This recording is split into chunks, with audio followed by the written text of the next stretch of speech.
నాకు ముందే తెలుసు మీ అమ్మగారు నన్ను ఎప్పటికీ కోడలుగా ఒప్పుకోదని. నాకు ఇలా జరగాల్సిందే. నా కర్మ ఇంతే. నీ బతికెప్పుడు ఇంతే లవ్లీ. నువ్వు ఒక అబద్ధాల కోరివి. దేవుడి గుళ్ళో కూడా అబద్ధాలు చెప్పే వాళ్ళకి ఇలా శిక్ష పడాల్సిందే. లవ్లీ, సమస్యను పరిష్కరించే విధానం ఇది కాదు.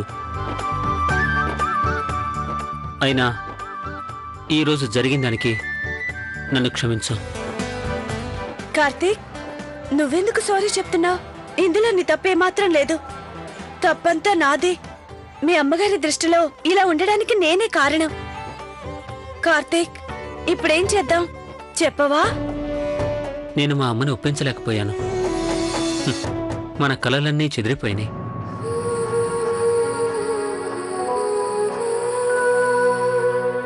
కార్తీక్, అలా మాట్లాడొద్దు. నువ్వింత త్వరగా ఓటమిని ఒప్పుకుంటావా? మన ప్రేమ ఇంత బలహీనమైందా? కాదు, మనం ఇంత త్వరగా మన ధైర్యాన్ని పోగొట్టుకోవద్దు. లవ్లీ, నీకు మా అమ్మ గురించి ఇంకా పూర్తిగా తెలీదు. ఆమె మనసు మారదు.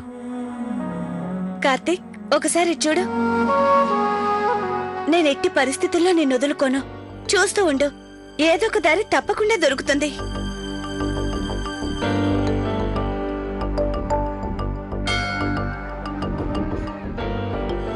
ఇంత పెద్ద విషయం మాట్లాడేందుకు తనని కన్న తల్లిదండ్రుల్ని పంపకుండా తనే స్వయంగా వచ్చింది.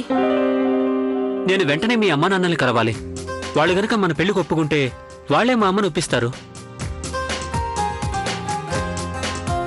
ఖచ్చితంగా. ఒకవేళ మీ అమ్మగారు మా ఇంటికొచ్చి మా అమ్మా నాన్న కలవాలనుకుంటే నేనేం చేయాలో నాకు బాగా తెలుసు. ఏం చేయాలో తెలుసంటే ఏం చేయబోతున్నావు? కార్తీక్, కంగారు పడకు. నేనేం చేసినా మనిద్దరికి మంచి జరిగేలా చేస్తాను. నువ్వే చూస్తావుగా, మీ అమ్మగారు నన్ను తప్పకుండా అంగీకరిస్తారు. లవ్లీ, నువ్వు మళ్ళీ ఎలాంటి అబద్ధపు నాటకాలు ఆడకు. కార్తీక్, నువ్వు నా మీద నమ్మకం పెట్టు. నాకు బాగా తెలుసు ఇలాంటప్పుడు ఏం చేయాలో. అంతా మంచే జరుగుతుంది.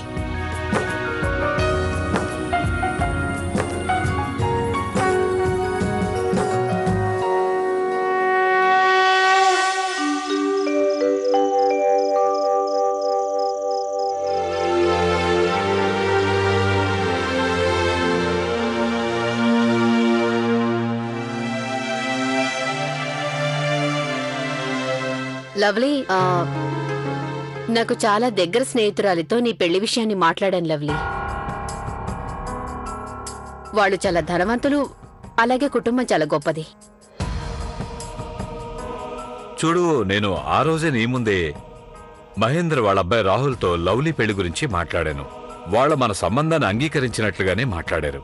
అయినా మళ్ళీ నువ్వు ఇలాంటివన్నీ. ఆ రోజు మాట్లాడారు, బానే ఉంది. మళ్ళీ ఆ ఊసే లేదు. మీరు ఈ విషయాన్ని ఇంకోసారి వాళ్ళని అడిగి ఉండాల్సింది. పోన్లేండి, ఇందులో మీ తప్పేం లేదు. మీరొక లీడర్, ఎప్పుడు బిజీగా ఉంటారు, నేను కూడా బిజీగానే ఉంటాను. అయినా కూడా నా కూతురి కోసం నేను మంచి సంబంధం వెతకాలి అనుకున్నాను, అలాగే వెతికాను కూడా. మీరు చేయాల్సిన పనిని నేను చేశాను. సరే, నేను ఆ విషయాన్ని మర్చిపోయాననుకో. ఒకవేళ నువ్వైనా ఆ విషయాన్ని గుర్తు చేయొచ్చు కదా. మీరు నాకు సూటిగా ఎందుకు చెప్పరు? మీకు మీ అమ్మాయి గురించి, తన భవిష్యత్తు గురించి, తన పెళ్లి గురించి అసలు బాధ్యత లేదని. మీరిద్దరూ గొడవ పడడం ఆపేయండి.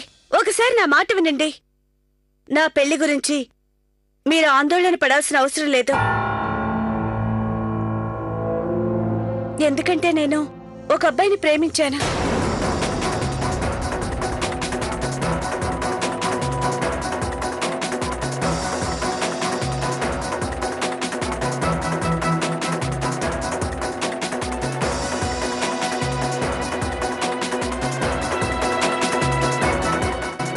ఎవరతను? ఏం చేస్తూ ఉంటాడు? అంటే సంఘంలో పెద్ద మనిషా? ఎన్ని వందల కోట్ల ఆస్తులున్నాయి? కుటుంబం ఎలాంటిది? ఈ విధంగానైనా నా బిడ్డ మనసులో మాట బయటకొచ్చింది. ఏం మాట్లాడవే లవ్లీ? మాట్లాడు, జవాబు చెప్పు. అయినా నువ్వు ఆ అబ్బాయిని అలా ఎలా ఇష్టపడ్డావు? డాడ్, మీ ప్రశ్నలన్నిటికీ సమాధానం తప్పకుండా చెప్తాను. ముందు మీరు అబ్బాయిని కలవండి. మీరు అనుమతిస్తే రేపు తన్ని లంచ్కి పిలుస్తాను. అప్పుడు మీరు తనతో మాట్లాడొచ్చు. నాకు పూర్తి నమ్మకం ఉంది. నేను కోరుకున్న అబ్బాయి మీకు ఖచ్చితంగా నచ్చుతాడు. Please dad, ma'am. సరే, రేపు లంచ్కి పిలువు అతన్ని. షూర్ డాడ్, నాకు పూర్తి నమ్మకం ఉంది. మీరు అతన్ని కలిశాక తప్పక అంగీకరిస్తారు. లవ్లీకి తగిన లైఫ్ పార్ట్నర్ ఇతనేనని.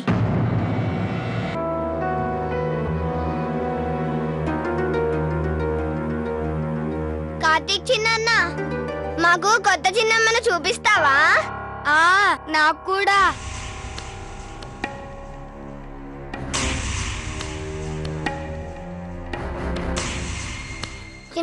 చిన్నన్న, కొత్త చిన్నమ్మతో ఆడుకోవచ్చా? మా కోసం బొమ్మలు తీసుకొస్తుందా?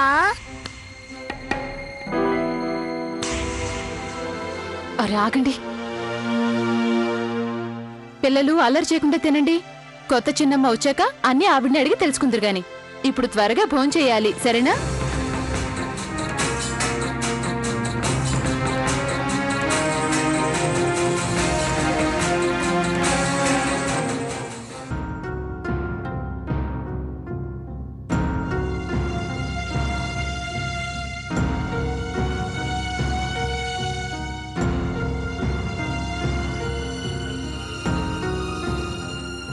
కార్తీక్, ఒక్క నిమిషం.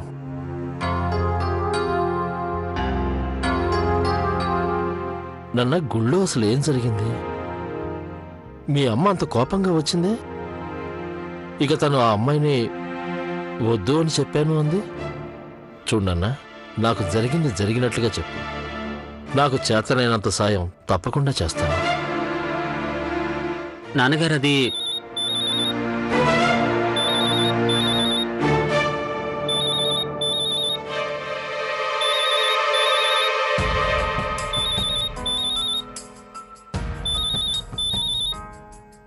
సరే, నువ్వు ఫోన్ మాట్లాడు. నీ పెళ్లి విషయం మీద మీ అమ్మతో రాజీ చేయడానికి ఏదైనా ఆలోచిస్తాను. సరే.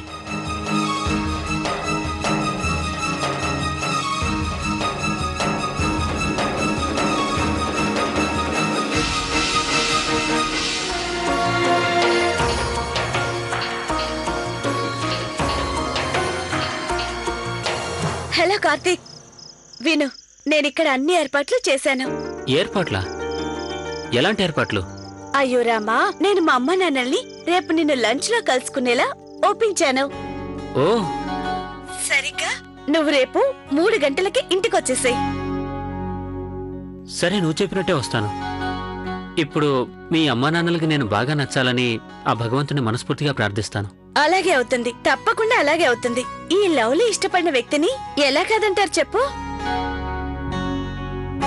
వాళ్ళకి బాగా తెలుసు లవ్లీ సెలెక్షన్ ఎప్పుడూ నెంబర్ 1 అని. అలాగే, నేను సరిగ్గా 3 గంటలకి మీ ఇంటికి వస్తాను. Okay, bye. Okay, bye.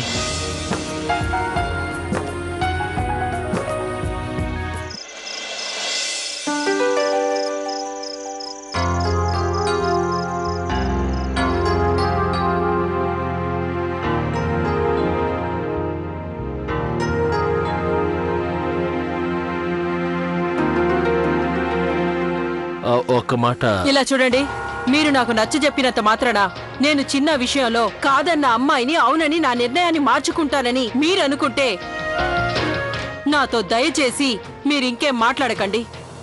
నేను చాలా పుడింగిని అనుకునేదాన్ని, అన్నీ తెలుసని ఫీల్ అయ్యేదాన్ని. బోలెడంత కాన్ఫిడెన్స్ ఉండేది. కార్తీక్ వాళ్ళమ్మని చిటికలో ఒప్పిస్తానని, ఆవిడతో శభాష్ అనిపించుకుంటానని. కానీ ఏమైందో చూసావా? ఇక కార్తీక్ వాళ్ళ అమ్మగారి ముందు నోరు కూడా తెరవలేదు. దానికి మించి మా అమ్మ నాన్నలు నా ప్రాబ్లం సాల్వ్ చేసేది పోయి వాళ్ళు ఒకరితో ఒకరు గొడవ పడుతున్నారు. మా అమ్మ నాన్నలతో నేను విసిగిపోయాను. లవ్లీ లవ్లీ లవ్లీ, శాంతించువే. నీకు ముందే తెలుసుగా కార్తీక్ వాళ్ళమ్మ పెద్ద హిట్లర్ అని. ఒప్పించడం ఈజీ కాదని. చూడండి, మేము నిజం చెప్తున్నాం. గుళ్ళో ఏం జరిగిందో మాకు కొంచెమైనా తెలీదు. పైగా మీరు ఆ అమ్మాయిని ఎందుకు వద్దన్నారు? మేము అనుకునేది ఏంటంటే మీరు అనవసరంగా చిన్న ఇష్టాన్ని కాదంటున్నారు అని. చూడండి, అయ్యిందేదో అయ్యింది.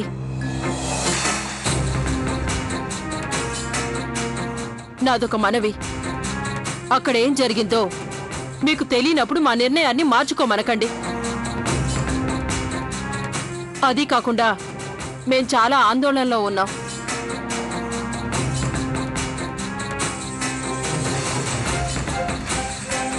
కౌసల్యాదేవి గారు, మీరు ఆ అమ్మాయిని ఎందుకు వద్దంటున్నారు? మాకు చెప్పినంత మాత్రాన వచ్చే నష్టమే ఉంది? నేను మన చిన్నడు మొహంలో బాధను చూసి తట్టుకోలేకపోతున్నాను. అయినా చిన్న అమ్మాయిని మనస్ఫూర్తిగా ఇష్టపడ్డాడు. అది వాడి నిజమైన ప్రేమ. అది ఎవరైనా ప్రేమించిన వారితోనే జీవితాంతం సుఖ సంతోషాలతో ఆనందంగా ఉండాలనుకుంటారు. శ్రీమతి గారు, మా కళ్ళల్లోకి చూడండి. మీరెప్పుడూ మీ పిల్లలంతా సుఖ సంతోషాలతో ఉండాలనే కోరుకున్నారు. పైగా చిన్న మీ గారాల కొడుకు.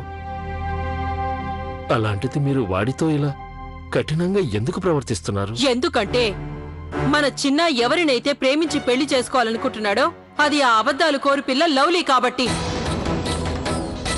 ఆ రోజు మన చిన్న వ్యక్తిత్వంపై నింద వేసిందే ఆ పిల్ల. ఆ తారా వాళ్ళ తల్లిదండ్రుల ముందు మనం తలదించుకునేలా చేసింది. విన్నారుగా, మీరే చెప్పండి. జవాబు చెప్పండి. మేం మా చిన్నతో కఠినంగా ప్రవర్తించాలా వద్దా?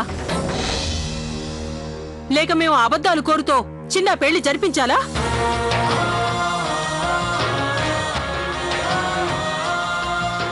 ఏది మంచికి జరగట్లేదు.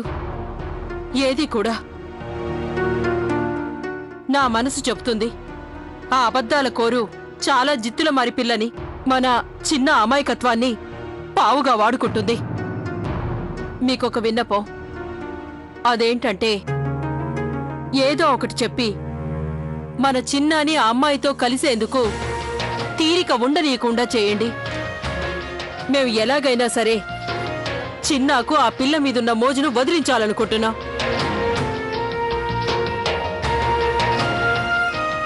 నాకిదే అర్థం కావడం లేదు. ఆ పిల్ల మన చిన్నాకి ఏం చెప్పి తన మాయలో పడేసిందో అని. మరొక విషయం ఏంటంటే మన ఇంట్లో వాళ్ళెవరికీ కూడా మన చిన్న ఆ పిల్లని ప్రేమించినట్టు తెలియకూడదు. లేదంటే అందరూ కలిసి మన చిన్నాని ప్రశ్నలతో విసిగించి బాధ పెడతారు.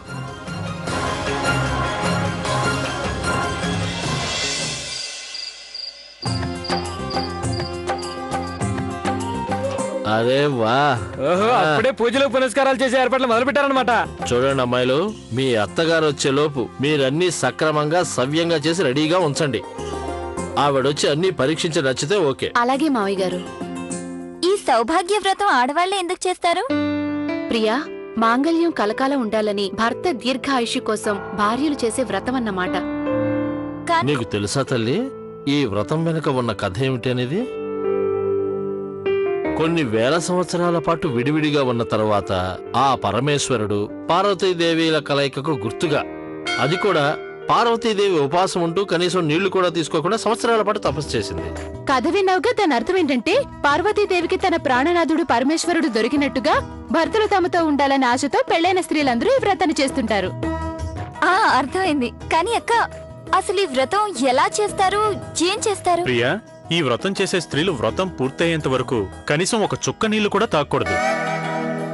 రేపు పూజ అయ్యేంత వరకు ముఖ్యంగా నీలాంటి వాళ్ళే చెయ్యాలి. What you mean no water? Yes, exactly. అరే, ఇది ఒక టెస్ట్ లాంటిది, భార్యకు భర్త మీద ప్రేమ ఎంత ఉందో తెలుసుకోవడానికి. అంతే కదా నాన్నగారు? రియల్లీ? అలాంటప్పుడు హస్బెండ్స్ కూడా ఇలాంటి వ్రతం ఉండాలి కదా. వాళ్ళు కూడా తమ భార్యల్ని ఎంతగా ప్రేమిస్తున్నారో తెలియాలి కదా. లేదు, అలాంటివేవి ఉండవు బాబు. ఇది నువ్వనుకునే విషయం కాదు. అమ్మాయి ప్రియా చాలా చక్కగా అడిగింది.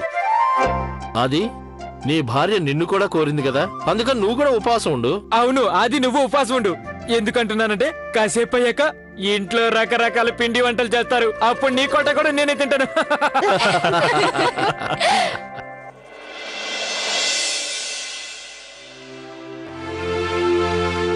అమ్మాయి గౌరీ, పూజకి ఏర్పాట్లన్నీ చేశావా? చేశానత్తయ్య గారు. రేపటికి పాలు, పెరుగు, టెంకాయలు తెప్పించుకుంటే సరిపోతుంది. అలాగే. అమ్మాయి ప్రియా, నీ పెళ్లి తర్వాత ఇదే ఇంట్లో మొదటి పండుగ. అందుకని మేము నీకు మా తరపు నుంచి ఒక స్పెషల్ బహుమతి ఇవ్వాలనుకుంటున్నాం. బహుమతి అంటే? Gift gift. థ్యాంక్ యూ అత్తయ్య గారు. లేదు లేదు, అలాంటిదేం అక్కర్లేదు. ఇదంతా ఈ పండగలో భాగమే. అలాగే కాని ప్రియా, అసలు నీకు ఈ పండుగ గురించి ఏవైనా తెలుసా? అది మావయ్య గారు ఇప్పుడే కథ గురించి చెప్పారు. మంచిది. రేపు చాలా ఆనందంగా ఉంటుంది. పూజకు ముందు మన ఆడవాళ్ళందరం ఉపవాసం ఆచరిద్దాం. అమ్మాయి గౌరీ, ఇంకా మీనాక్షి, మీరు ఈ విషయంపై బాగా దృష్టి పెట్టండి. పార్వతీ అమ్మవారి విగ్రహాన్ని సరిగ్గా స్థాపించండి. ఆమెకు అలంకారం చాలా బాగుండాలి. అలాగే అత్తయ్య గారు. అమ్మాయి సిమ్రన్, నువ్వు మీ తోటి కోడల పనుల్లో సాయంగా ఉండు. అలాగే అత్తయ్య.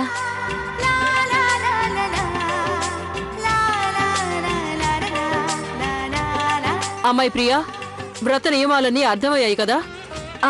సరే, మంచిది. ఇక మీరు నేనిచ్చే కానుకలు తీసుకోండి.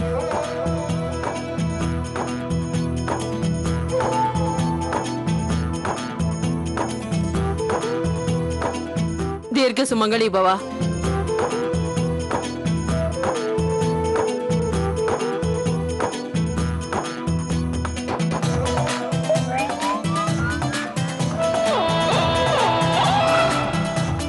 పర్వాలేదు, ముందు కాళ్ళకి దండం పెట్టు. దీర్ఘ సుమంగళి భవ.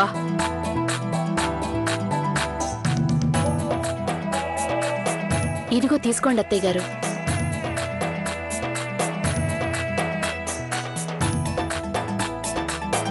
అమ్మాయి గౌరీ, ఇక మీరు మిగతా పనులన్నీ పూర్తి చేసి త్వరగా పడుకోండి. రేపు పొద్దున్నే లేవాలి కదా, చాలా పనులుంటాయి.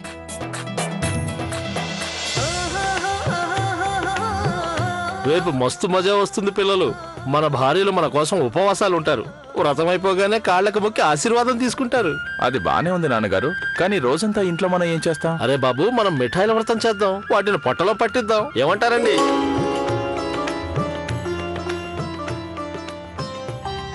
రేపు మిఠాయిలు మేము బాగా తినచ్చు కదా? అలాగే, రేపటి సంగతి రేపు చూద్దాం. ఇప్పుడే చెప్తున్నా, రేపు మీరు మమ్మల్ని మిఠాయిలు తినవకపోతే మీరు కాళ్ళు మొక్కినప్పుడు ఆశీర్వాదం ఏమో, అంతే. అది కరెక్ట్ నాన్నగారు. సరేనండి, కొంచెం తిందురుగానిలే. అయితే మేము కూడా కొంచెమే ఆశీర్వాదం ఇస్తాం. ఏమంటారు?